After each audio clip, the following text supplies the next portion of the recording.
পাঠ্য হিসাবে অনেক কথাবার্তা আপনাদের সামনে আলোকপাত করেছেন। আমার পূর্বের যুবকদেরকে নিয়ে অনেক সুন্দর কথাবার্তা আমার পূর্বের অনেক বড় বড় আলেমরা বলেছেন। আমি গুনাহগার মানুষ, এলেমবিহীন হেলেমবিহীন আমলবিহীন এক বক্তার বয়ান শোনার জন্য এই বৃষ্টির মধ্যেও যে আপনারা বসে আছেন, আপনাদের জন্য এবং ব্যবস্থাপনা কমিটি ইতিপূর্বে যা লাগে মজাই লাগে আলাদা। আবার এই বৃষ্টির মধ্যেও ঘুম একটা এক্সট্রা শান্তি হয়, প্রশান্তি হয় পুরো বড়ি। কিন্তু এই বৃষ্টির মধ্যেও শীতের মধ্যেও আপনারা যদি কয়েক সংখ্যক লোক আজকে এই মাহফিলে এসে বসে আছেন, আপনাদের জন্য মন থেকে দোয়া করি আল্লাহ পাক আপনাদের প্রত্যেকের ইহকালীন জিন্দেগি পরকালীন জিন্দেগি উভয় জগতেই কল্যাণ দান করুন। বলেন না আল্লাহুম্মা আমিন। আজকে এই মাহফিল পেয়ে আপনারা খুশি না বেদা? ব্যবস্থাপনা কমিটি আপনাদের জন্য আজকে এই সুন্দর মুজমা তৈরি করেছেন, খুশি না বেদা? কম না বেশি? চিল্লা পড়ি আলহামদুলিল্লাহ, আরো জোরে পড়ি আলহামদুলিল্লাহ। আজকের এই মাহফিল সফলতার সর্বোচ্চ শিখরে পৌঁছানোর জন্য অক্লান্ত পরিশ্রম করেছেন অনেকেই, বিশেষ করে অনেকেই যারা আমাকে দাওয়াত দিয়েছেন, কথা বলেছেন, বক্তাদেরকে দাওয়াত দিয়ে এখানে এনেছেন এবং আপনাদেরকেও মাইকিং এর মাধ্যমে তারপরে বিভিন্ন মাধ্যমে আপনাদেরকে আজকে এই মাহফিলে দাওয়াত করেছেন। ব্যবস্থাপনা কমিটির প্রত্যেকের জন্য দোয়া করি আল্লাহ পাক প্রত্যেকের হায়াতে বরকত দান করেন। আল্লাহ তাআলা এই মাহফিলকে নাজাতের ওসিলা বানায় দেন, করেন আমিন। বৃষ্টির মধ্যে বেশিক্ষণ কথা বলা যাবে না, যতক্ষণই বলবো নিজেকে ইসলাহ করব এবং পরিপূর্ণ পরিশুদ্ধ করার নিয়তে, আমলের নিয়তে আমরা বলবো, শুনবো। রাজি আছি তো ইনশাআল্লাহ? আল্লাহ পাক বক্তা শ্রোতা প্রত্যেককে আমলের নিয়তে বলার শোনার তৌফিক দান করুন, আমিন। আজকে যে আমরা এখানে এসেছি, আমাদেরকে এনেছেন কে? আল্লাহ। আরো জোরে বলেন না, কে? আল্লাহ। বৃষ্টি দিয়েছেন কে? আল্লাহ। আবার এই মাত্রই বৃষ্টি নিয়ে যেতে পারেন কে? আল্লাহ। আবার এই মাত্রই তুফান দিতে পারেন কে? আল্লাহ।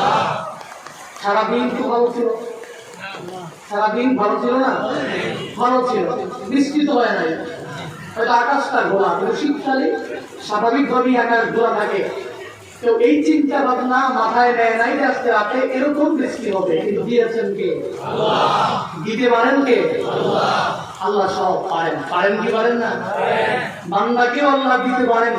বান্দার ইহকালীন জিন্দেগি পরকালীন জিন্দেগি উভয় জগতের গার্ডিয়ান যে আল্লাহ, সে আল্লাহ পাক ইহকালীন জিন্দেগিতেও কল্যাণ দিতে পারে। ওই আল্লাহ পাক আখিরাতের বান্দাকে বেলা হিসাব জান্নাত দিয়ে দিতে পারে। আল্লাহ পাকই বান্দাকে ইজ্জত দিতে পারে সকালে, আবার রাতের আগে ইজ্জত ছিনিয়ে নিতে পারে। আল্লাহ পাক বান্দাকে মেম্বার বানাতে পারে। আল্লাহ পাক মানুষের মাধ্যমে বান্দাকে অনেক বড় বক্তার চেয়ার দিতে পারে। আল্লাহ পাক বান্দাকে পরিপূর্ণ সম্মান দিয়া চেয়ারম্যানের চেয়ারে বসাইতে পারে। আল্লাহ পাক বান্দাকে মায়া করে আদর করে মেম্বার অফ পার্লামেন্টের চেয়ার দিতে পারে। আল্লাহ পাক বান্দাকে অনেক মায়া করে আদর করে তথ্য প্রতিমন্ত্রী থেকে শুরু করে প্রত্যেকটা চেয়ারের মধ্যে আল্লাহ পাকই বসাতে পারে। যে মালিক সকালবেলা আকাশ ভালো, দুপুরেও আকাশ ভালো, বিকালেও আকাশ ভালো, রাতের মধ্যে আল্লাহ পাক আকাশটাকে বিভিন্ন ঘোলাটে করার মাধ্যমে যে মালিক বৃষ্টি দিতে পারে, বৃষ্টি নিয়ে দিতে পারে, সকালে যে ইজ্জত দিতে পারে, বিকালে ওই মালিক জিল্লতি দিতে পারে। ওই মালিকই পারে একটা মানুষকে মঞ্চের মধ্যে বসায় রাখতে, একটা মানুষকে মেম্বারের চেয়ার দিতে, একটা মানুষকে একটা ব্যক্তিকে চেয়ারম্যান আর এমপি মন্ত্রী বানাতে। সুতরাং কেউ যদি মনে করে আমার এই চেয়ারটা আমার মৃত্যু পর্যন্ত থাকবে, আমার এই চেয়ার নিয়ে আমি মরণ পর্যন্ত পৃথিবীর সব মানুষের নেতৃত্ব আমি দিতে পারবো, বলে না না, ইজ্জত তো আমার আল্লাহ তাআলাই দিতে পারে। ইজ্জত পাওয়ার পরে, সম্মান পাওয়ার মানুষকে যদি মানুষ মনে না করে, অহংকার করতে থাকে, অহমিকার হিংসার মনোভাব ধারণ করে করে এলাকায় সমাজে প্রত্যেকটা মানুষের উপর প্রভাব থাকতে থাকে, প্রতিবন্ধীর চেয়ারের মধ্যে বসে যদি ময়মনসিংহ বিভাগের জামালপুর জেলার কোন এক আল্লাহর বান্দা যদি মনে করে এদেশ থেকে ইসলামটাকে তাড়িয়ে দিবে, এদেশটাকে মাহফিল বন্ধ করে দিবে, বক্তাদের স্লোগান বন্ধ করে দিবে, বক্তাদের আওয়াজ বন্ধ করে দিবে, আল্লাহ বলবে না না না না, যে মালিক তোমাকে তথ্য প্রতিমন্ত্রীর চেয়ারে বসাতে পারে, একদিন দুই দিন এক সপ্তাহের ব্যবধানে দেশ থেকে বিতাড়িত করে আমার দেশে এনে তোমার নাম পৃথিবী থেকে উদ্ধার করে দিতে পারে। ঠিক না? ওরা হলো দেশের লাগি মহামারীর মতো, পারলে কলম ঠেকাইয়া করে ওরা নির্যাতন। ওরা হলো দেশের লাগি মহামারীর মতন, পারলে কলম ঠেকাইয়া করে ওরা নির্যাতন। ঘুষের টাকায় ওদের ভুঁড়ি, সুদের টাকায় ওদের ভুঁড়ি, করে যে টান টান ওরা শিক্ষিত শয়তান, ওরা শিক্ষিত শয়তান, ওরা শিক্ষিত শয়তান। দুনিয়ার মানুষের কাছে শিক্ষিত হতে পারে, দুনিয়ার মানুষের কাছে সম্মান থাকতে পারে, দুনিয়ার মানুষের কাছে মর্যাদার চেয়ার থাকতে পারে, কিন্তু আমার মালিকের কাছে তার চেয়ে বড় অশিক্ষিত এই পৃথিবীতে কেউ না। ঠিক না? এজন্য মুমিনে কামেল দাবি করে মাহফিলের মাইক নিয়ে আমি বললাম লা ইলাহা ইল্লাল্লাহ বলো, আল্লাহ ছাড়া কোনো মাবুদ নাই বলো।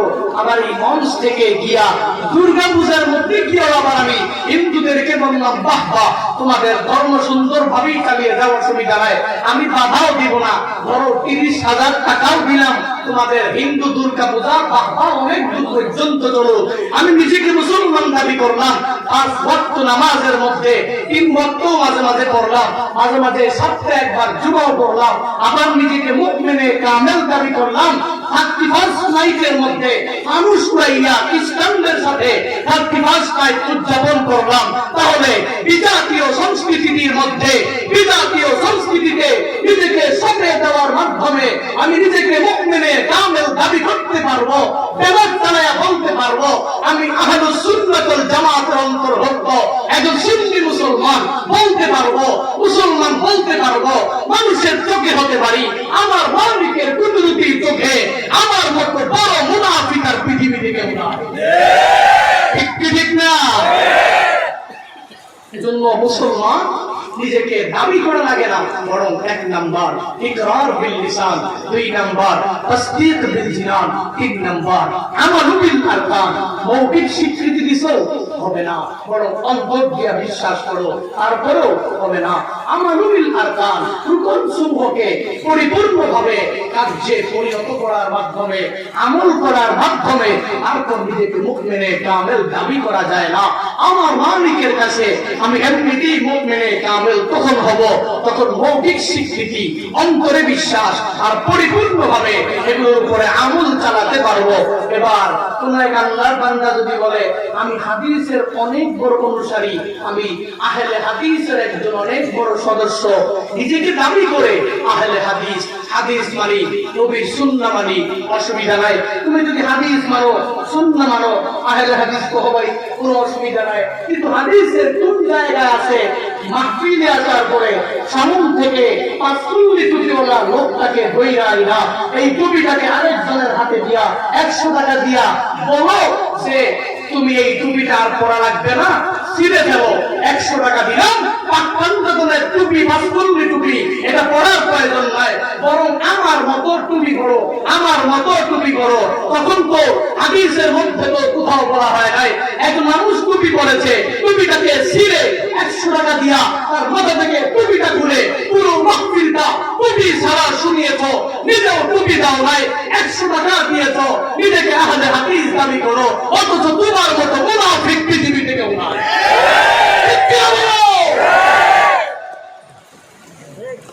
আপনারা খেয়াল করেছেন বিষয়টা? খেয়াল করে নাই? সোশ্যাল মিডিয়াতে অনেক ভাইরাল হয়েছে মুজাফফর বিন মুহসিন, ওই যে আজকেও তো আসার সময় কোন জায়গায় জানি দেখলাম তার মাহফিল আছে শায়েখ মুজাফফর বিন মুহসিন। একটা মানুষকে এসে মাহফিল আমার উচিত হলো যার মাথায় টুপি নাই পকেট থেকে 100 টাকা দিয়া আসো ভাইজান তোমার মাথায় টুপি নাই কেন 100 টাকা দিলাও এই টাকাটা নিয়ে টুপি কিনবা আর সব নামাজ আদায় করবা। এটা উচিত ছিল নাকি টুপিটা ছিঁড়ে ফেলা উচিত ছিল? কোনটা দেওয়া নাকি ছিঁড়ে ফেলা? 100 টাকা দেওয়া না ছিঁড়ে ফেলা? কেমন মুসলমান তুমি, কেমন মুসলমান, কেমন মুসলমান তুমি, কেমন মুসলমান, নামাজের সাথে নাই পরিচয় মানো না কোরআন, নামাজের সাথে নাই পরিচয় মানো না কোরআন, তুমি কেমন মুসলমান, কেমন মুসলমান তুমি, কেমন মুসলমান, ঠিক কিনা? তুমি রমজানের ঠাকুর রোজা দিনকে করো আঘাত, পয়সা করি নেই তো অভাব দাও না তো যাকাত, তুমি ইমানদারির ভরাই করো নেই তোমার ইমান, ইমানদারির ভরাই করো নেই তোমার ইমান, তুমি কেমন মুসলমান, কেমন মুসলমান তুমি, কেমন মুসলমান, ঠিক কিনা? নবীর উম্মত দাবি করো শূন্য মানো না, নবীর অপমানে তোমার হৃদয় কাঁদে না, ঠিক কিনা? বিজাতীয় সংস্কৃতিতে সফেছ পরাণ, বিজাতীয় সংস্কৃতিতে সফেছ পরাণ, তুমি কেমন মুসলমান, কেমন মুসলমান তুমি, কেমন মুসলমান, নামাজের সাথে নাই পরিচয় মানো না কোরআন, নামাজের সাথে নাই পরিচয় মানো না কোরআন, তুমি কেমন মুসলমান, কেমন মুসলমান তুমি, কেমন মুসলমান, ঠিক কিনা? শুধু দাবি করলেই হবে যে সুন্নতের অনুসারী, দাবি করলেই হবে আমি আহলে হাদিস, না না না, বরং হাদিস অনুযায়ী নিজের জিন্দেগিটাকে আগে গঠন করতে শিখো, তারপর দাবি করা লাগবে না। পৃথিবীর মানুষগুলো তোমার চলাফেরা চাল চলো তোমার কথাবার্তা চরিত্র আর লাভ থেকে পৃথিবীর মানুষগুলো তোমাকে ট্যাগ লাগাবে তুমি হাদিসের অনুসারী, তুমি নবীর সুন্নতের অনুসারী, ঠিক ঠিক? আজকে মাহফিল থেকে এক পাশ তালিম নেওয়া লাগবে। মুখে মুখে আমি অনেক বড় শায়েখ, মুখে মুখে অনেক বড় আলেম, অনেক বড় ইমাম সাহেব, অনেক বড় খতিব সাহেব, অনেক বড় মুহতামিম সাহেব, এগুলো বলা লাগবে না। বরং কাজ করার দুনিয়া, কাজ করব, আমল করব, মানুষই আমাকে বলবে, ঠিক ঠিক? আল্লাহ পাক আমাদের প্রত্যেককে অহংকার মুক্ত, হিংসা মুক্ত, রিয়া মুক্ত জিন্দেগি ইবাদত করার তৌফিক দান করুন। আমিন। আরো জোরে বলেন আমিন। রাহমাতুল লিল আলামিন সাহাবায়ে কেরামদেরকে নিয়ে বসা আমলের বয়ান। আমার নবী বললেন আমি এখন এমন কিছু কথা বলবো, কেউ কি আছো এমন আমার এই কথাগুলোকে শুনবে, বাস্তব জীবনে আমল করবে এবং এই কথাগুলো শুনে শুনে গোটা উম্মার কাছে জানিয়ে দিবে এবং গোটা উম্মাহ কিভাবে আমল করবে তাও সুন্দরভাবে বুঝিয়ে দিবে। নবীজির কথা শুনে আবু হুরায়রা নবীকে বললেন লব্বাইক ইয়া রাসূলুল্লাহ, আমি হাজী, আমি পারবো। আমার নবী বললেন এক নাম্বার হাতের করা গণনা করে করে এক নম্বরে আবু হুরায়রার মাধ্যমে গোটা উম্মার কাছে নবী জানায়া দিলেন, হে আবু হুরায়রা তুমিও আমল করো এবং গোটা উম্মার কাছে জানায়া দাও, ইত্তাকিল মাহারিম তাকুন আবাদান নাস। হে আবু হুরায়রা হারাম ছেড়ে দাও, হারাম থেকে বেঁচে থাকো, সগীরা গুনাহ ছেড়ে দাও, কাবীরা গুনাহ থেকে বেঁচে থাকো। কিভাবে জানো? তাকুন আবাদান নাস, তুমি পৃথিবীর সব মানুষের চাইতে সবচেয়ে বড় ইবাদতকারী বান্দা আমার মালিকের কাছে বিবেচিত হয়ে যাইবা। আরো জোরে সুবহানাল্লাহ। কি বুঝা গেল? মুমিনে কামেল হিসাবে আমি নামাজ পড়ব, অসুবিধা নাই, রোজা রাখি, অসুবিধা নাই, ন্যায় কামল করি, অসুবিধা নাই, পাগড়ি পরিধান করে করে এলাকায় বিভিন্ন জায়গায় চলাফেরা করি, অসুবিধা নাই। তবে হ্যাঁ, আমার নেক আমলের পাশাপাশি গুনাহমুক্ত জিন্দেগিটাও গঠন করা লাগবে, ঠিক ঠিক না? নবী নবীর হাদিস হাদিসের মাধ্যমে পরিপূর্ণই বোঝা যায় যে আমি ন্যাক আমল করব, হ্যাঁ আমার ন্যাক আমলই আমাকে নাজাত পরিপূর্ণ দিতে পারবে না। যদি আমি আমার মালিকের কাছে প্রিয় বান্দা হতে চাই তাহলে ইত্তাকিল মাহারিম, শুধু হারাম কাজ আছে হারাম কাজ থেকে নিজেকে বাঁচায়া বাঁচায়া রাখা লাগবে। ঠিক কি ঠিক না? নবী জানায়া দেয় ইত্তাকিল মাহারিম তাকুন আহবাদান নাস। আমার নবী বলেন হারাম ছেড়ে দাও, আমার মালিকের কাছে সবচেয়ে প্রিয় বান্দা হয়ে যেতে পারবা। রাহমাতুল লিল আলামিন আবু হুরায়রার মাধ্যমে গোটা উম্মার কাছে জানায়া দিলেন আমার উম্মত যদি পরিপূর্ণ পাক্কা মুমিনে কামেল হয়, তার নামাজ রোজা নেক আমলের মাধ্যমে যদি জান্নাত পেতে চায়, তাহলে এক নম্বরে হারাম মুক্ত জিন্দেগি, সগীরা গুনাহ মুক্ত জিন্দেগি, কাবিরা গুনাহ মুক্ত জিন্দেগি তার গঠন করা লাগবে। নবী বলেন যখন সে নামাজ পড়বে, রোজা রাখবে, নেক আমল করবে, যদি পেছনে পেছনে আবার সগীরা গুনাহ করে, পেছনে পেছনে আবার কাবিরা গুনাহ করে, আবার পেছনে পেছনে হারাম কাজের মধ্যেও লিপ্ত থাকে, তাহলে তো তার নামাজ রোজা তার নেক আমল তাকে জান্নাত পর্যন্ত পৌঁছাতে পারবে না, পারবে না। এলাকায় তাকায় দেখো কত আল্লাহর বান্দা নামাজ পড়ে, রোজা রাখে, তাহাজ্জুদ ইশরাক করে, আওয়াবিন করে, অনেক নেক আমল করে, পাগড়ি পরিধান করে করে এলাকায় চলাফেরা করে, অথচ আল্লাহর বান্দা গোপনে গোপনে সুদের লেনদেন করে আছে না নাই? উপর দিয়ে বিখ্যাত, ভিতরে দেখতে দেখা যায় অনেক ভালো, কিন্তু বান্দা তো উপর দিয়া যায় নামাজ পড়ে, ফজর পড়ে, জোহর পড়ে, আসর পড়ে, মাগরিব এশা যায় আদায় করে, দুনিয়ার মানুষকে দেখানোর জন্য মানুষ আমাকে ভালো বলবে, অনেক বড় নেক আমলওয়ালা বলবে, দুনিয়ার মানুষগুলো আমাকে দেখলে অনেক বড় নামাজি বলবে, দুনিয়ার মানুষগুলো আমাকে দেখলে রোজাদার তাহাজ্জুদ রোজার বলবে, কিন্তু এই বান্দা যদি আবার গোপনে গোপনে হারাম আর সগীরা কাবিরা গুনাহে নিমজ্জিত থাকে, আমার নবী জানায়া দেন এই বান্দার নেক আমল তো জান্নাতে নিয়ে যেতে পারবে না। উদাহরণ দিয়ে বোঝা যাবে, এর বান্দা চার দেওয়ালওয়ালা একটা রুমের মধ্যে এয়ার কন্ডিশন যদি রুমের মালিক লাগাইয়া যদি মনে করে আমি আমার রুমের মধ্যে প্রবেশ করার পরে এসির মাধ্যমে আমার রুমটাকে আমি ঠান্ডা করতে পারবো, এসির মাধ্যমে আমার পুরা বডিটাই ঠান্ডা হয়ে যাবে, এই আল্লাহর গোলাম রুমের মধ্যে প্রবেশ করে গ্রীষ্মকালে গরমে কাজ করার পরে যদি বলে আমার কর্মচারী যারা আছো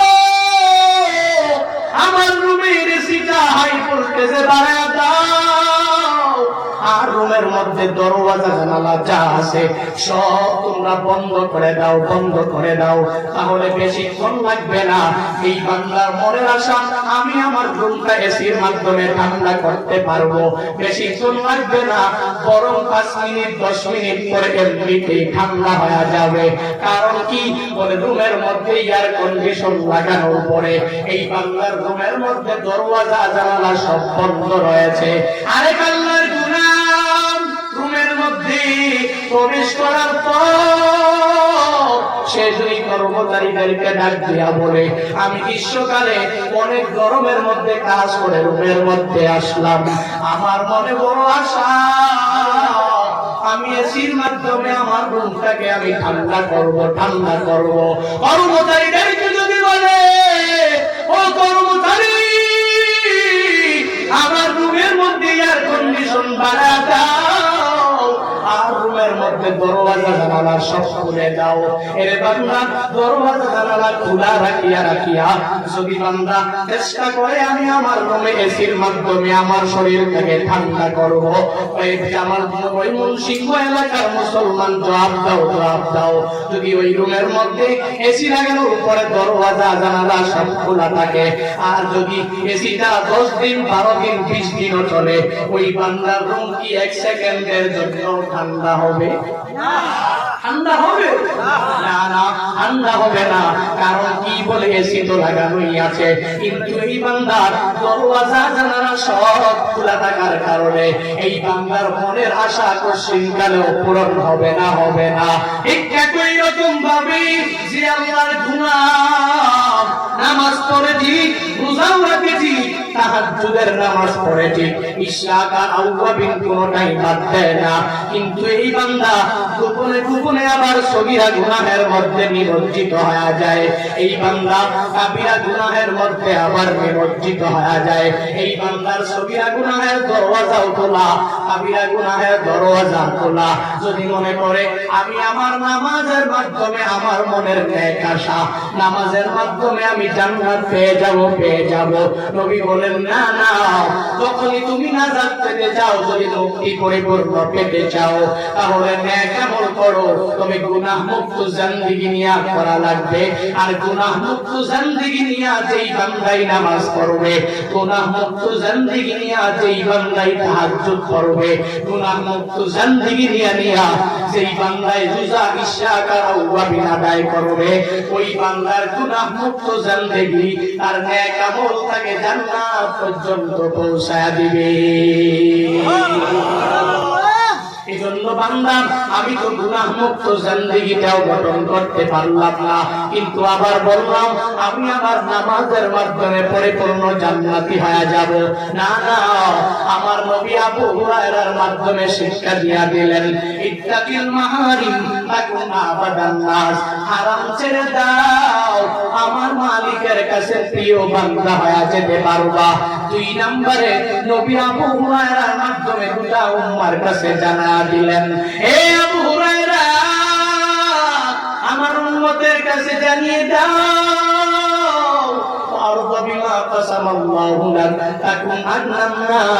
আমার উম্মত যদি দুনিয়াতে অনেক বড় ধনী হতে চায়, দুনিয়াতে টাকা পয়সাওয়ালা অনেক সম্পদের মালিক যদি হতে চায়, দুনিয়ার সব মানুষের চাইতে যদি সবচেয়ে বড় ধনী হতে চায়, তাহলে 2টা কাজ যেন বেশি বেশি করে যায়। আরো জোরে বলেন, 2টা কাজ যেন বেশি বেশি করে। 1 নম্বরে অল্পতে তুষ্ট, 2 নম্বরে তাকদীরের ভালো মন্দের উপরে বিশ্বাস। 1 নম্বরে যদি অল্পতে তুষ্ট থেকে আমার উম্মত চলতে পারে, 2 নম্বরে তাকদীরের ভালো মন্দের উপরে বিশ্বাস স্থাপন করে যদি চলতে পারে, আমার নবী জানা দেন, আবু হুরায়রা জানা দাও, আমার উম্মত দুনিয়াতেই আমল করার পরেও যদি আল্লাহ ধনী না বানায়, তাহলে আমার এই বান্দাকে হয়তো দুনিয়াতে ধনী বানাবে না, পরীক্ষা করে এই বান্দাকে গরিবী হালাতের মধ্যে রাখিয়াও বান্দাকে টেস্ট করবে। এই বান্দা গরিব হওয়ার পরেও আল্লাহকে ভুলে যায় নাকি নামাজের মধ্যে দৌড়া যায়, এই বান্দা গরিব হওয়ার পরেও রোজা রাখে নাকি না রাখে, নাকি আল্লাহকে ভুলে যায়।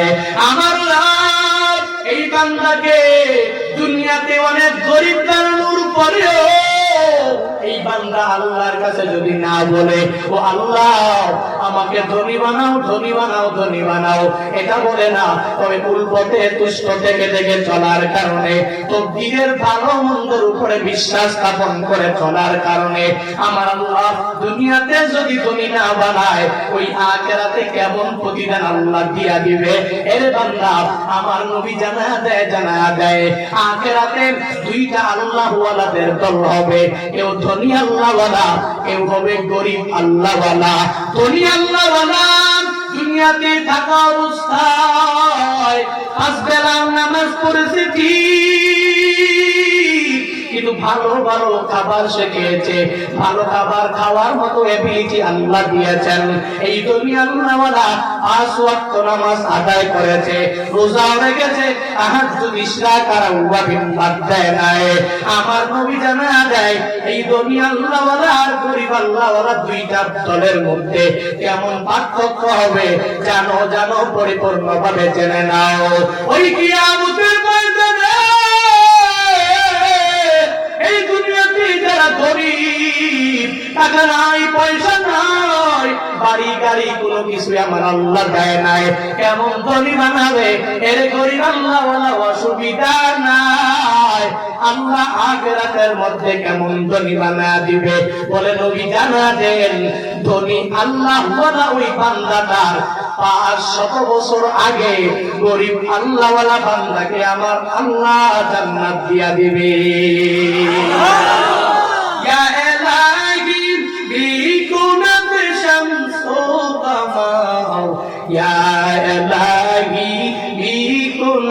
शजरो हजार या इलाही मीकुनत अर्ज़ व समा या इलाही मीकुनत जौ व हवा। সুতরাং নবীর হাদিসের এই দ্বিতীয় অংশের মাধ্যমে পরিপূর্ণ শিক্ষা নেওয়া লাগবে। আল্লাহ যদি আমাকে দুনিয়াতে ধনী না বানায়, অসুবিধা নাই, আল্লাহ আখিরাতে বিশাল পার্থক্যের মাধ্যমে আমাকে জান্নাত দেওয়ার মাধ্যমে অনেক বড় ধনী বানায় দিবে। আমার নবী 3 নম্বরে আবু হুরায়রার মাধ্যমে জানা দেয়, হে আবু হুরায়রা, আমার উম্মতকে জানিয়ে দাও, আমার উম্মত যদি তার নেক আমলের মাধ্যমে জান্নাতে যেতে চায়, তাহলে সে যেন প্রতিবেশীর হক ঠিক মতন আদায় করে, প্রতিবেশীর সাথে যেন সে ভালোভাবে আচরণ করে। প্রতিবেশীর হক ঠিক মতন আদায় করলে তার নামাজ তাকে জান্নাতে নিতে পারবে, তার রোজা, তার নেক আমল তাকে জান্নাতে নিতে পারবে। নবীর এক হাদিসের মাধ্যমে এই শিক্ষা পাওয়া যায়। সাহাবায়ে কেরাম মসজিদে নববীতে বসা এক আল্লাহর বান্দা, আমার নবীর সাহাবী এসে এক মহিলা সম্পর্কে জিজ্ঞাসা করতে লাগলেন। নবীকে এসে বলতে লাগলেন, ও পয়গম্বর, এক মহিলার ব্যাপারে আমি জানতে চাই। বলে, কোন মহিলা? বলো। বলে, মহিলা 5 ওয়াক্ত নামাজ আদায় করে, রোজা রাখে, নেক আমল করে, নফল বাদ দেয় না, তাহাজ্জুদ, ইশরাক, আওয়াবিন কোনটাই বাদ দেয় না। আমার নবী বলেন, তাহলে এখন আমি কি করতে পারি বলো? সাহাবী নবীকে বলেন, ও নবী, জানা দেন এই মহিলা জান্নাতে যাবে নাকি জাহান্নামে যাবে? এই কথা বলার পরে আমার নবী সাহাবীটাকে ডাক দিয়া বলে, সাহাবী, এই মহিলার গুণগুলো তো তুমি আমার কাছে বললা, তবে জানা দাও এই মহিলার একটা এই দোষের ব্যাপারে জানা দাও। প্রতিবেশীর সাথে মহিলার আচরণের স্তর কিরকম, প্রতিবেশীর সাথে মহিলা ভালো আচরণ করে কিনা, হক আদায় করে কিনা। সাহাবী জানা দেয়, পয়গম্বর,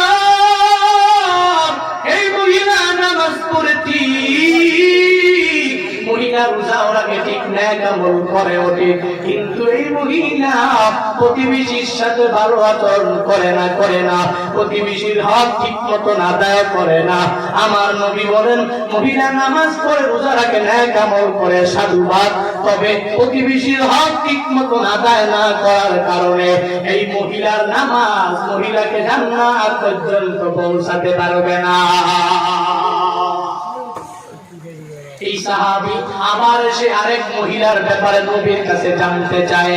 আমার নবীকে বলেন, ও পয়গম্বর, আরেকটা মহিলা, যেই মহিলা নামাজ পড়ে, রোজা রাখে, নেক আমল করে, তবে বেশি পড়তে পারে না, বড় জরু ওয়াজিবাত সুন্নতে মুআক্কাদা গুলো আদায় করে, এই মহিলা নফল রোজা নেক আমল বেশি রাখতে পারে না, তবে এই মহিলা প্রতিবেশীর সাথে ভালো আচরণ করে, প্রতিবেশীর হক ঠিক মতন এই মহিলা আদায় করে।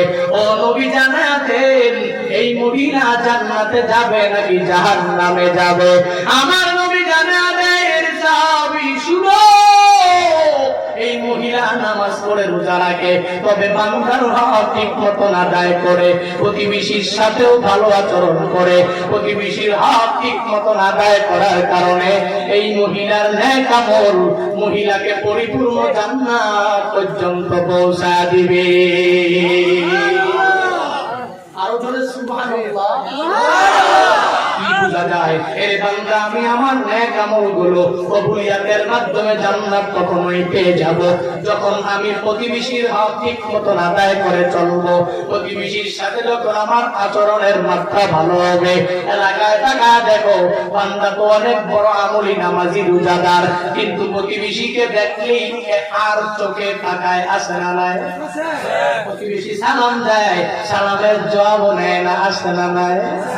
আগে ছিল অনেক গরিব, সকালবেলার খানা খাইলে দুপুরে খাইতে পাইতো না, দুপুরে খাইলে রাতে পাইতো না, আল্লাহ পাক 2টা 4টা 5টা সংসারের মাধ্যমে সময় তাদের ফিরে দিছে। এখন মানুষকে মানুষই মনে করে না, কোন পথে টাকা উড়াবে, কাকে কি করবে। বৃষ্টি তো পড়ে না, বৃষ্টি পড়ে, ওটাওটি করা যাবে না, শেষ করে দিব, দিয়ে দিই, আপনারা বলে দিয়ে দিব। চলো চলো, তাহলে আগে ছিল অনেক ধনী, কিন্তু আল্লাহ পাক দয়ার মাধ্যমে কৃপা করে, মায়া করে এই বান্দাকে অনেক ধনী বানায় দিয়েছে। এখন আর মানুষকে মানুষই মনে করে না, প্রতিবেশীর হক আদায় করে না, প্রতিবেশীর সাথে তার আচরণের মাত্রা ভালো না। সমাজে এলাকায় এরকম লোক আছে না? কথা বলে না কেন? অথচ মনে করে আর এই গচ্ছিত ধন সম্পদ তার মৃত্যু পর্যন্ত তার কাছে থাকবে। আসলে কি থাকবে? কথা বলে না কেন? ধন সম্পদ দিতে পারেন কে? আবার নিয়ে যেতে পারেন কে? এরকম প্রমাণ অনেক জায়গায় আছে। ঢাকাতে কয়েকদিন আগে এক নিউজ পোর্টালের মাধ্যমে নিউজ হয়ে গেল যে ব্যক্তিটা ঢাকাতে কয়েকটা ফ্ল্যাটের মালিক ছিল, সময়ের ব্যবধানে 5 বছর পরে ভিক্ষা খানা দিয়ে আল্লাহ ঢাকাতে ঘুরাইতেছে। পারেন কি পারেন না? কথা বলে না কেন? নিউজ পোর্টালের কথা বললাম। হ্যাঁ হ্যাঁ, এরকমই তো দুনিয়ার নেশা।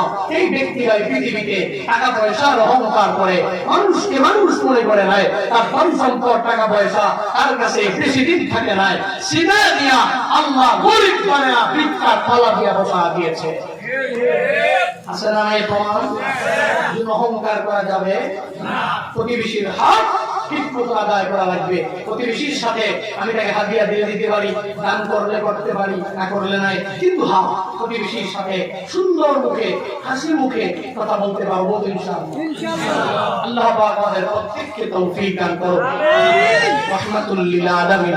এক নম্বরে আবু হুরায়রার মাধ্যমে গোটা উম্মার কাছে জানা দিলেন, হে আবু হুরায়রা, আমার উম্মতের কাছে জানা দাও, জানা দাও, উম্মত যদি পরিপূর্ণ হারাম মুক্ত জিন্দেগি গঠন করতে পারে তাহলে আল্লাহর কাছে প্রিয় বান্দা হয়ে যাবে। 2 নম্বরে অল্পতে তুষ্ট আর তকদীরের ভালো মন্দের উপরে বিশ্বাস স্থাপন করে করে যদি চলতে পারে দুনিয়া আখিরাত আল্লাহ উভয় জগতেই কামিয়াব করবে।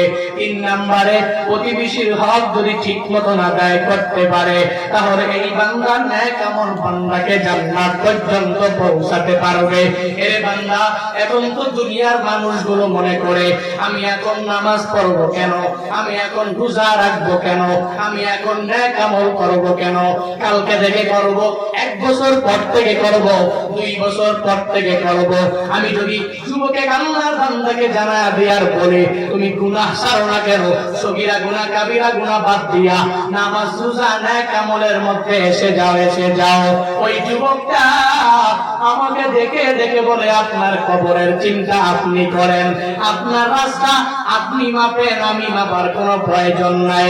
কারণ আমি এখন যুবক আছি, আমি তারপরে সুন্দর একটা রমণী বিবাহ করার পরে তারপরে ঘরের মধ্যে আমার ফুটফুটে 2টা-4টা সন্তান জন্ম নেবে। সন্তানগুলো জন্ম নেওয়ার পরে তারপরে আমি বৃদ্ধ হয়ে যাব, এদেরকে বিবাহ দিয়ে আমি আমার দাড়িটা লম্বা করব, আমার জুব্বা আমি বড় করে পরে এলাকার মধ্যে নামাজে বড় নিবেশ করে নিব, আমি রোজা রাখবো, তাহাজ্জুদ ইশা কারাউয়াবিন পড়ব। এরকম যুবক বলে কি বলে না? কথা বলেন না কেন?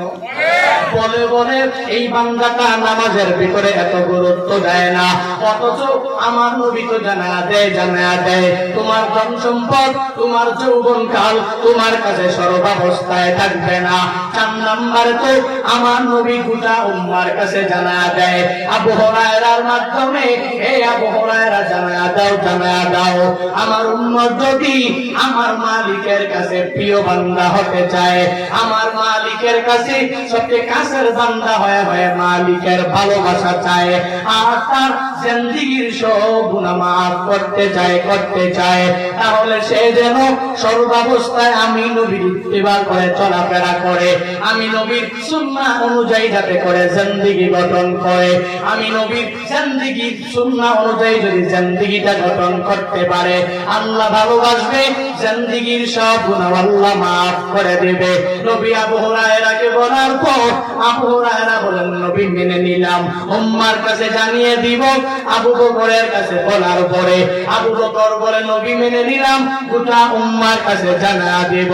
ওমরের কাছে বলার পরে ওমর বললেন নবী মেনে নিলাম, আপনার এই কথার উপরে আমল করব, নেক আমল করব, তবে মানুষের মনে কষ্ট দিব না, প্রতিবেশীর হক আদায় করব, অল্পতে তুষ্ট থেকে সর্বাবস্থায় চলাফেরা করব, নবী আপনার মহব্বত আর ভালোবাসা অন্তরে নিয়ে চলাফেরা করব।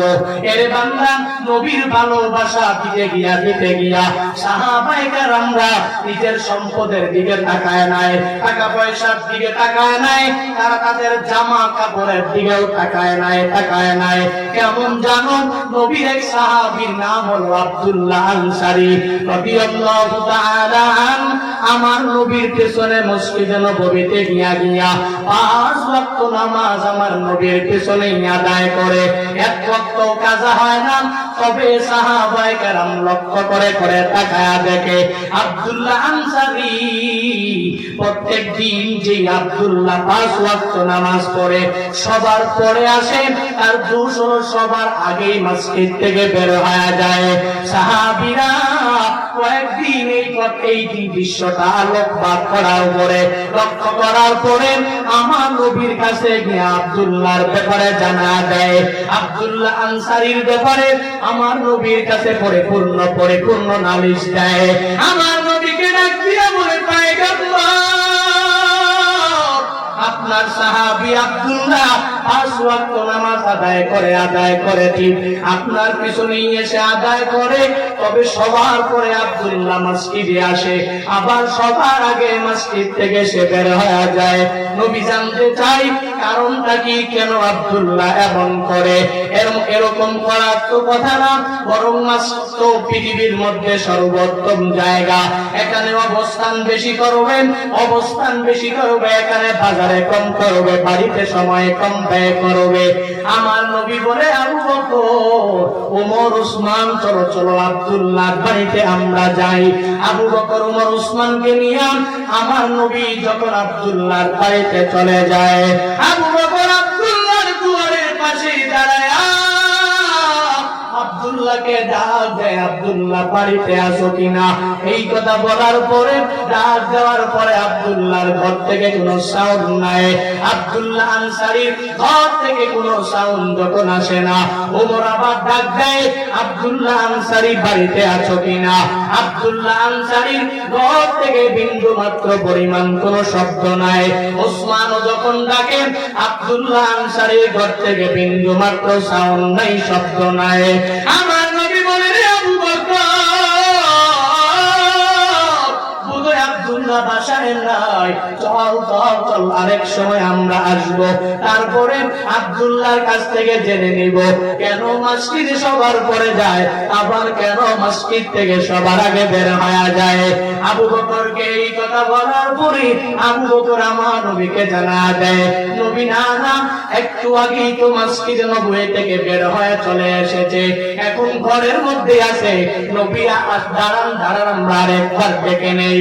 আমার নবী বলেন, 3 বার ডাক দিয়েছো, আর ডাক দেওয়ার প্রয়োজন নাই, পরবর্তীতে আবার আমরা আসবো আব্দুল্লাহর খোঁজখবর নেওয়ার জন্য। আমার নবী আবু বকর, ওমর, উসমানকে নিয়া মসজিদের নববীর দিকে যখন রিটার্ন করে নবী যাওয়ার জন্য রওনা করলেন, আব্দুল্লাহ ঘরের কাজগুলো শেষ করার পরে ঘর থেকে বের হয়ে দেখে যেই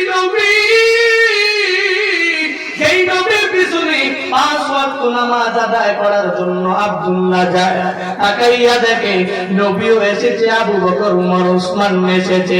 এত বড় বড় প্রতিযোগিতা সাহাবীরা আমার বাড়িতে আসার পরে আবার তারা আমাকে দেখে না পেয়ে চলে যায়। আব্দুল্লাহ আমার নবীর পেছন মুবারক থেকে নবীকে ডাক দেয়, ও পয়গম্বর আমার নবী, আমি আব্দুল্লাহর মতো গরিব সাহাবী কেউ নাই। ও নবী আমার, আবু বকর, ওমর, উসমানকে নিয়ে আপনি আমার বাড়িতে এসেছেন, নবী কেন এসেছেন আমাকে না বলে যাবেন না। নবী আমার কপাল বড়ই বন্ধ, নবী আপনি আমার বাড়িতে পর্যন্ত চলে এসেছে। নবী কি জন্য এসেছেন আমাকে জানায়া দেন, জানায়া দেন। আমার নবী বলেন আরেক সময় বলবনি, যাও যাও তুমি বাসায় চলে যাও। আব্দুল্লাহ মানে না, নবীকে বলে নবী কেন এসেছেন। আমার নবী আব্দুল্লাহ কি এক পাশে নিয়ে নিয়ে জিজ্ঞাসা করে, আরে আব্দুল্লাহ কি হলো তোমার?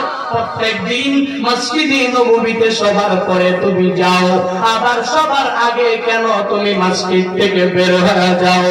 আব্দুল্লাহ কি আমার নবী এই প্রশ্নের সম্মুখীন যখন করলেন, আব্দুল্লাহ চোখের পানি ছেড়ে দিয়া দিয়া দিয়া আমার নবীকে জানা দেয়, ও পয়গম্বর, আমি আব্দুল্লাহ কেন এমন করি জানেননি? জানেননি আমি আব্দুল্লাহর ঘরের মধ্যে একটা মাত্রই জামা, নবী জামাটা আমি নিজে পরিধান করি, আবার আমার স্ত্রীও একই জামা পরিধান করে।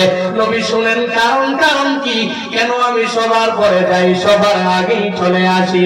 এই জামা পরিধান করে নবী আপনার পিছনে যখন আমি নামাজে যাই, আমার স্ত্রীটা ঘরের মধ্যে উলঙ্গ অবস্থায় রেখে রেখে যাই, আবার আমি আসার পরে আমি খুলে আমার স্ত্রীটাকে দেওয়ার পরে আমার স্ত্রীটা জামা পরিধান করে নামাজের মুসল্লায় দাঁড়া যায়। আব্দুল্লাহর এই কথা শোনার পর আমার নবী চোখ মুবারক থেকে টপ টপ করে বেয়ে বেয়ে পানিগুলো পড়ে। ওদিকে আবু বকর, ওমর, উসমান যখন তাকায়া দেখে আমার নবী কান্না করেন, আবু বকর, উমর, উসমান আব্দুল্লাহর কাছে যায়, আব্দুল্লাহকে বলে, রে আব্দুল্লাহ, আমার নবীকে কি এমন বলেছো তুমি? যেই কথা শোনার পরে আব্দুল্লাহ তোমার কথা শুনে নবী কান্না করে। কি বলেছো? আব্দুল্লাহ চোখের পানি একটা রাখতে পারে না, বলে আমি আমার নবীকে তো এমন কোন কষ্ট দেই নাই, যেই কষ্ট পাওয়ার পরে আমার নবী কান্না করবে এমন কষ্ট দেই নাই। তবে নবী আমাকে জিজ্ঞেস করেছেন আমি কেন সবার পরে মসজিদে যাই, আবার কেন আমি সবার আগে মসজিদ থেকে বের হয়ে যাই। আমি আমার নবীকে এই জবাবটা দিয়েছিলাম, নবী একটা মাত্রই আমার জামা, যেই জামাটা আমিও পরিধান করি, আমার স্ত্রীটাও একই জামা পরিধান করে, যার কারণে মসজিদের মধ্যে অধিকাংশ সময় অবস্থান করা আমি আব্দুল্লাহর কাছে নবী সম্ভব হয় না, হয় না। আবু বকর আব্দুল্লাহকে ডাক দিয়া দিয়া বলে, শোনো আব্দুল্লাহ, আমাকে জানা দাও এটা কেমনে সম্ভব, একটা জামা তুমি কেমনে পরিধান করে চলো? আব্দুল্লাহ আবার যখন তার পানির বর্ষণটা জুড়ে জুড়ে আসতে লাগলো, মনের ব্যথা নিয়ে আবু বকরকে ডাক দিয়া বলে, আবু বকর ভাই আমার, শোনো শোনো, আমি নবীকে বলি নাই আমার ঘরের মধ্যে আমি একটা গর্ত তৈরি করেছি, আমি আমার স্ত্রীকে ওই জামা পরিধান করার পর আমি আমার স্ত্রীকে ওই গর্তের মধ্যে প্রবেশ করা দেই, উলঙ্গ অবস্থায় গর্ত চাপা দিয়া আমি আব্দুল্লাহ মসজিদে নববীতে যাই, ওখানে যে নামাজ পড়ে আমি আর দেরি করি না, দেরি করি না, আবার ওই জামা পরিধান করে আমি বাড়িতে এসে আমার ঘরের মধ্যে প্রবেশ করিয়া আমি আমার গর্তের মধ্যে প্রবেশ করি উলঙ্গ হইয়া, আমার স্ত্রীটাকে জামা দেই, আমার স্ত্রী তারপরে জামা পরিধান করে, তারপরে সে নামাজের মুসল্লায় দাঁড়া যায়, দাঁড়া যায়। তবু আবু বকর, উমর, উসমান শোনো, তবু আমি আব্দুল্লাহ নবীর ভালোবাসা ছাড়তে পারি নাই।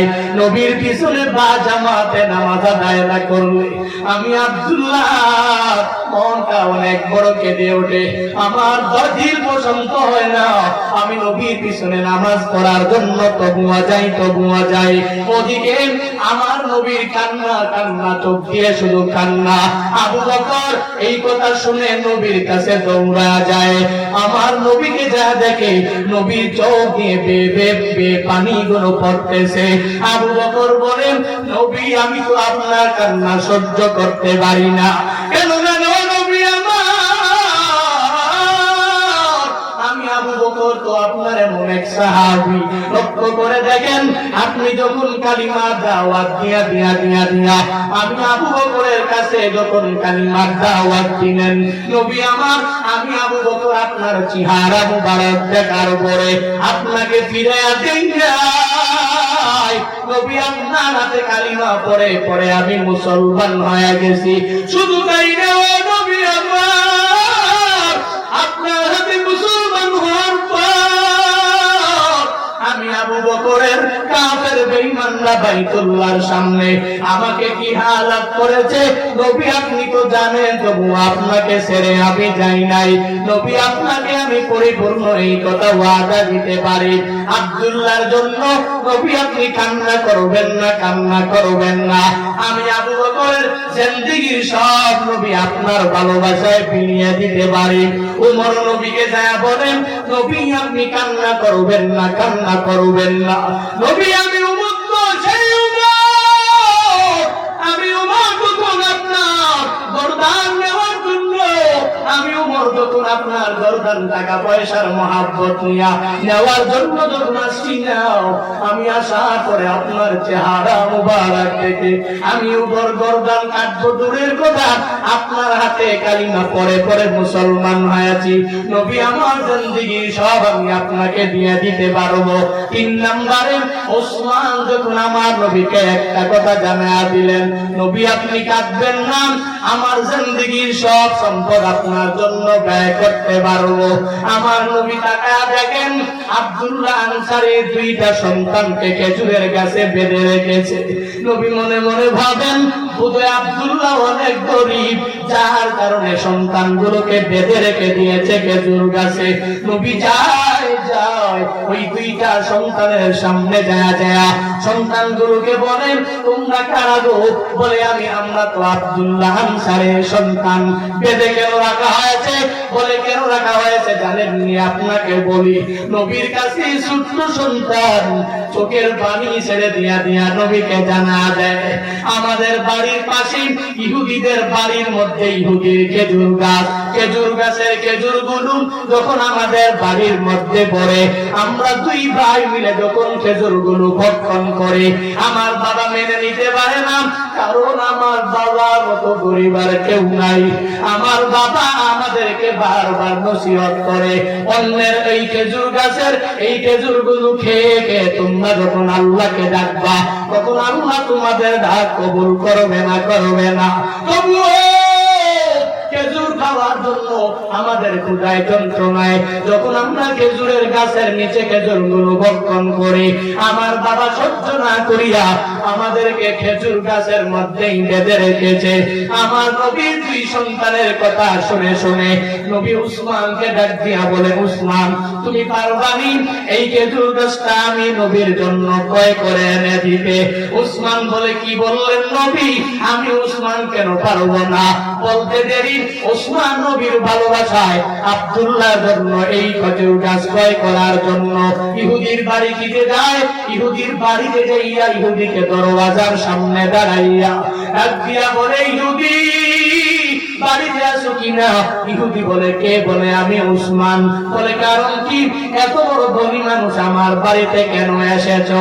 উসমান ডাক দিয়া বলে, এত কিছু জানার প্রয়োজন নাই, তুমি বের হয়ে যাও, আমি কেন এসেছি তারপরে আমি তোমাকে জানাবো।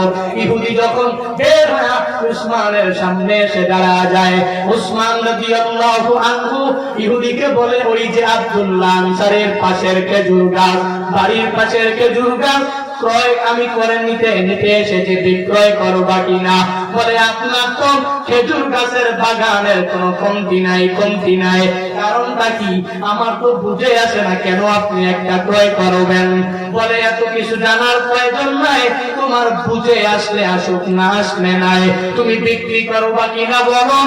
এই কথা বলার পরে তখন বলে, আমি পাইছি সুযোগ, একটা খেজুর গাছের বদৌলতে অনেকগুলো খেজুর গাছ উসমান থেকে হাতিয়ে নিতে পারবো। বলে, উসমান বলো তুমি আমাকে কি দিবা একটা খেজুর গাছের বদৌলতে? উসমান বলে, না তুমি বলো তোমার কতটুকু প্রয়োজন, কতটুকু লাগবে। এই কথা বলার পরে ইহুদি বলে, সুযোগটাকে হাতছাড়া করে লাভ নাই। উসমান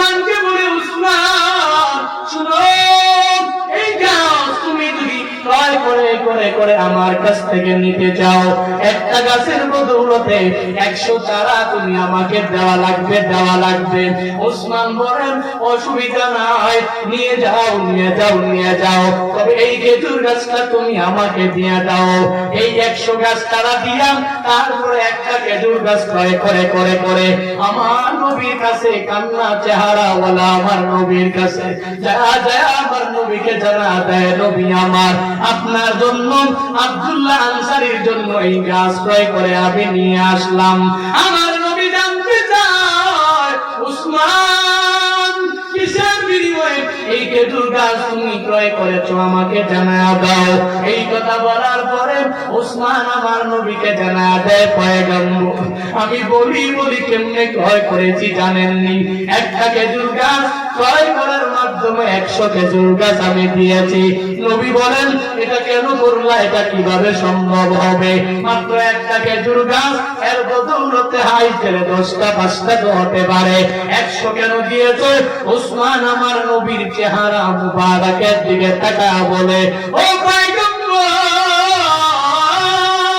আমি উসমানের অন্তরের মধ্যে নবী আপনার ভালোবাসা এমন ভাবে আমি করে রেখেছি। নবী আপনি বলেছেন এই খেজুর গাছ ক্রয় করে নিয়ে আসার জন্য। আমি উসমান যদি 100 খেজুর গাছের বয়ে যদি ক্রয় না করি, নবী আপনার কান্না আমি মেনে নিতে পারবো না। শুধুমাত্র 100 গাছ না, আমি নবী পরিপূর্ণ আপনাকে বলতে এই কথাটা বলার জন্যই ক্রয় করে নিয়ে এসেছি। নবী ওই ইহুদি যদি 100 গাছ না, একটা গাছের বদৌলতে যদি আমার কাছে 1000 না 2000 না, আমার জীবনের সব সম্পত্তি যদি চাইতো আমি তাকে আমার জীবনের সব সম্পত্তি দিয়ে দিতাম, তবুও আমার ভাই আব্দুল্লাহর সন্তানগুলোকে পরিপূর্ণ খেজুর খাওয়ানোর মাধ্যমে আমার নবীর চেহারা মুবারকে হাসি ফুটানোর মাধ্যমে আমি ওই খেজুর গাছ ক্রয় করে আপনার কাছে নিয়ে আসলাম। নবীর মায়া নাই কি তোমার, কেমনে দুঃখ দাও যে আবার, নামাজ পড়ো রোজা রাখো প্রথম গাছি কাপনে, নামাজ পড়ো রোজা রাখো প্রথম গাছি কাপনে, নবী বিনে কে তরাবে ফুলসিরাত মিজানে, নবী বিনে কে তরাবে ফুলসিরাত মিজানে। চলো মুমিন চলো নবীর সন্ধানে, নবী বিনে কে তরাবে ফুলসিরাত মিজানে, নবী বিনে কে তরাবে ফুলসিরাত মিজানে। কেমন নেতিম নবী আমার, পিতা মাতা নাই যে তাহার, কেমন নেতিম নবী আমার, পিতা মাতা নাই যে তাহার, তারপরেও কত মারলো তাকে দুশমনে, তারপরেও কত মারলো তাকে দুশমনে, নবী বিনে কে তরাবে ফুলসিরাত মিজানে, নবী বিনে কে তরাবে ফুলসিরাত মিজানে। নবী আমার জীবন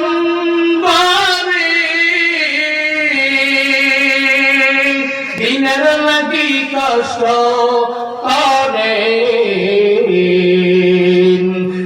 দান শহীদ করিলেন উহুদেরই ময়দানে, নবী দান শহীদ করিলেন উহুদেরই ময়দানে, নবী বিনে কে তরাবে ফুলসিরাত মিজানে, নবী বিনে কে তরাবে ফুলসিরাত মিজানে। চলো মুমিন চলো নবীর সন্ধানে, নবী বিনে কে তরবে ফুলসিরাত মিজানে মারহাবা আরো জোরে মারহাবা সাহাবা থেকে পড়ে পড়ে মানুষকে শোনাও আসসাউতু নি'মাতুন জালিলাতুন মিনাল্লাহি তাআলা আল্লাহর পক্ষ থেকে যে কণ্ঠ হচ্ছে অনেক বড় নিয়ামত মানুষকে সুন্দর করে সুরে সুরে শোনাও ভুল লাগবে না একতারা লাগবে না হারমোনিয়াম লাগবে না সাহাবীদের ঘটনা পড়ো আর অন্যের বক্তার কণ্ঠ থেকে শোনো ঈমানটাকে বৃদ্ধি করবেন কে আল্লাহ আরো জোরে বলেন কে আমরা আজকে পরিপূর্ণ তালিম নিয়ে বাড়িতে যাওয়া লাগবে এক নম্বরে আমরা হারাম মুক্ত জিন্দেগি গঠন করব সগীরা গুনাহ কাবিরা গুনাহ ছেড়ে দেব যারা আগে টাকা পয়সা মালিক হওয়ার জন্য অল্প সময়ে অনেক বড় most richest people in world or in উপজেলা অর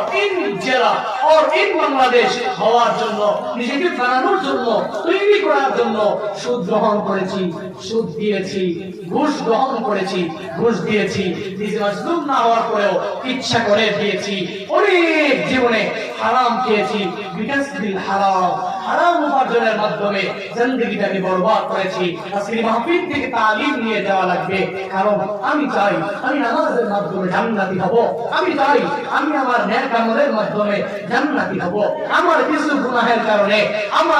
গুনাহের কারণে সগীরা কাবিরা গুনাহের কারণে আমার নেক আমলগুলো বরবাদ হয়ে যাক আমি চাই না পরিপূর্ণ তালিম নিয়ে যাব আজকে থেকে সুদ গ্রহণ করব না সুদ দিব না বড়লোক হওয়ার জন্য মাজলুমের উপরে নির্যাতন করে টাকা পয়সা বন্ধ হলো অন্যায় ভাবে সিনে আনবো না দুই নম্বরে অল্পতে তুষ্ট থাকবো তো দিয়ে আল্লাহ যা রেখেছেন আলহামদুলিল্লাহ বলে মেনে নিব তিন নম্বরে প্রতিবেশীর হক ঠিক মতন আদায় করব চার নম্বরে নবীর সুন্নাহ অনুযায়ী নিজের জিন্দেগিটাকে গঠন করার চেষ্টা করব দাড়িটাকে লম্বা করব স্পেশাল করে পরিধান করে এলাকায় চলাফেরা করব নামাজগুলো পড়ব তাহাজ্জুদ ইশা তাওয়াবিন করব নবী যেভাবে বলে দিয়েছেন হাদিস অনুযায়ী হাদিসের বাহিরে না বিদআত মুক্ত নবীর সুন্নাহ অনুযায়ী জিন্দেগিটাকে বাস্তবায়ন করব পারবো তো ইনশাআল্লাহ কারা কারা পারবো দুহাত তুলে মালিককে দেখাই লিল্লাহি তাকবীর নারায়ে তাকবীর নারায়ে তাকবীর আল্লাহু আকবার আল্লাহ প্রত্যেকের হাত কবুল করেন সকলে বলি আমিন আমিন আর জোরে বলেন আমিন অনেক যুবকদের এখানে আছে যুবকদের ব্যাপারে অনেক সুন্দর কথাবার্তা আমার আগে যিনি ওয়াজ ছিলেন অনেক সুন্দর ভাবেই যুবকদেরকে ওয়াদা করিয়েছেন আপনারা যুবকরা বক্তাদেরকে অনেক মহাব্বত করেন ইয়াং জেনারেশনের মধ্যে যারা ইয়াং স্পিকার আছেন এদেরকে আপনারা ফলো করেন মহাব্বত করেন হ্যাঁ মাহফিল করে বুঝাই টাকা দিয়ে দেন বক্তা চলে যায় মাহফিল শেষ হয়ে যায় কিন্তু নামাজে তো ওই মসজিদে 3-4 জনই দেখা যায় ওই যুবকরা এখনো নামাজ পড়তে পারে না তাহাজ্জুদ একদিনও পড়ে না ইশা তাওয়াবিন একদিনও পড়ে না রোজা আসলে রমজান মাস আসলে পানিতে ডুব দিয়ে পানি পান করে কটকটা মায়া খায় এরকম করা যাবে কথা বলে না কেন যুবকরা যদি আমাকে মহাব্বত করো তাহলে নামাজ পড়বা আমাকে মহাব্বত করো রোজা রাখবা আমাকে ভালোবাসো নেক আমল করবা অনেকে টেলিফোন করে বলে হুজুর আমি আপনার বয়ান শুনি আপনার ফেসবুক পেজে ফলো দিয়ে রাখছি আপনার প্রত্যেকটা আপডেট আমি দেখি আমি আগে অনেক বিভিন্ন মানুষকে ফলো করতাম এখন করি না এখন আপনাকে ফলো করি কই যান না যান আপনার বয়ানের যে শর্ট ক্লিপগুলো আছে ওগুলো শোনার চেষ্টা করি আমল করার চেষ্টা করি তখন দিনটা ঠান্ডা হয়ে যায় যুবকরা যদি আমার এই বয়ানের মাধ্যমে আমার ধরতে পারে তাহলেই আমার এই বয়ান এই পুরো জগৎ কামিয়াব থেকে চেষ্টা করবেন আজকে থেকে নামাজ পড়ার জন্য নেক আমলগুলো করার জন্য ফজরের নামাজ থেকে শুরু করে 5 ওয়াক্ত নামাজ আমি বা জামাতে আদায় করব যদি কোনো সময় জামাত ছুটে যায় ঘরের মধ্যে হলেও যেখানে অবস্থান করি যদি নামাজ কাজা না হয় পারবেন তো ইনশাআল্লাহ সবাই পারবেন তো ইনশাআল্লাহ হাত তুলে মালিককে দেখান না পারবেন ইনশাআল্লাহ আল্লাহ তৌফিক দান করুন আল্লাহ কবুল করুন আল্লাহ মঞ্জুর করুন আল্লাহ বলেন নেক আশাগুলো পূরণ করুন আল্লাহ আজকের এই মাহফিল কবুল করুন সকলে বলি আমিন আর জোরে পড়ি আল্লাহুম্মা আমিন যুবকরা তো সাউন্ড দিতে পারে না সাউন্ড দিতে হবে জোরে আপনার মানুষের অল্প তো স্বল্প সংখ্যক মানুষ যায় দিচ্ছেন সাউন্ড আলহামদুলিল্লাহ তবে হ্যাঁ অনেক দূরে সাউন্ড দিবেন যুবকরা তো সজাগ থাকবে ঠিক যুবকরা সজাগ থাকবে। সর্বাবস্থায় মাহফিলে গেলে মুরব্বীরা ক্লান্ত পরিশ্রম করে দিনের বেলা হাতে ধরার সময় ঘুম চলে আসে, আওয়াজ দিতে পারে না, বেলাতে নিয়ে গেছে। যুবকরা তো এমন হতে পারে না, বরং যুবকরা সর্বাবস্থায় সুচ্চার ইসলামের জন্য থাকে। ঠিক কি ঠিক না? যুবকদের মাধ্যমে, যুবক সাহাবায়ে কেরামদের মাধ্যমে ইসলাম যেরকম ভাবে বিজয় হয়েছিল, ঠিক এখনো যদি ইসলামকে একে কটূক্তি করতে চায়, বিভিন্ন পাল্টার মাধ্যমে এদেশের ওয়াজ মাহফিল গুলো হাক্কানি উলামায়ে কেরামদের মাধ্যমে যেগুলো চলে বন্ধ করতে চায়, যুবকরা মেনে নিতে পারবে না। বরং এদেশে মাহফিল যত পাল্টা হোক না কেন চলবেই চলবেই চলবে। ঠিক কিনা বলো? বিপ্লব মানে জীবন দেয়া, বসে থাকা নয়, সে কোনদিন আসবে না রে করো যদি ভয়। বিপ্লব মানে জীবন দেয়া, বসে থাকা নয়, সে কোনদিন আসবে না রে করো যদি ভয়। ঠিক কিনা? আসবে বিজয় রক্ত আর জীবনের বিনিময়, আসবে বিজয় রক্ত আর জীবনের বিনিময়। বিপ্লব মানে জীবন দেয়া, বসে থাকা নয়, সে কোনো দিন আসবে না রে করো যদি ভয়। বিপ্লব মানে জীবন দেয়া, বসে থাকা নয়, সে কোনো দিন আসবে না রে করো যদি ভয়। ঠিক কিনা? লড়াইয়ের ওই ময়দানেতে যেতে তোমাকেই হবে, ময়দানে সব রক্তটুকু জমিনেই ঢেলে দিবে। তবুও তোমার ভাবতেই ভাবে মানিবে না পরাজয়, তবুও তোমার ভাবতেই ভাবে মানিবে না পরাজয়। বিপ্লব মানে জীবন দেয়া, বসে থাকা নয়, সে কোনো দিন আসবে না রে করো যদি ভয়। বিপ্লব মানে জীবন দেয়া, বসে থাকা নয়, সে কোনো দিন আসবে না রে করো যদি ভয়। ঠিক কিনা? ভয় করা যাবে? ভয় করলেই ভয় বাড়বে। একজন কি ভয় করবে? জোরে জোরে বলেন না, আল্লাহ। আর জোরে কাকে ভয় করবো? ইত্তাকুল্লাহ হাক্কা তুকাতিহি ওয়া লা তামুতুন্না ইল্লা ওয়া আনতুম মুসলিমুন। ইত্তাকুল্লাহ ওয়া কুনু মা'আস সাদিকিন। ইত্তাকুল্লাহ ওয়া কুনু কাওলান সাদীদা। আল্লাহর ভয় অন্তরের মধ্যে নিয়ে প্রত্যেকটা যুবক চলাফেরা করব, প্রত্যেকটা মুমিনে কামেল চলাফেরা করব, শুধুমাত্র কেবলমাত্র একমাত্র দালালি বাদ দিয়ে আমার মালিকের ভয় অন্তরের মধ্যে শুধুমাত্র নিয়ে সর্বাবস্থায় সব জায়গায় বক্তা শ্রোতা সবাইকে চলার তৌফিক দান করেন। আমিন। আর জোরে পড়েন আল্লাহুম্মা আমিন। তো কথা বলবে?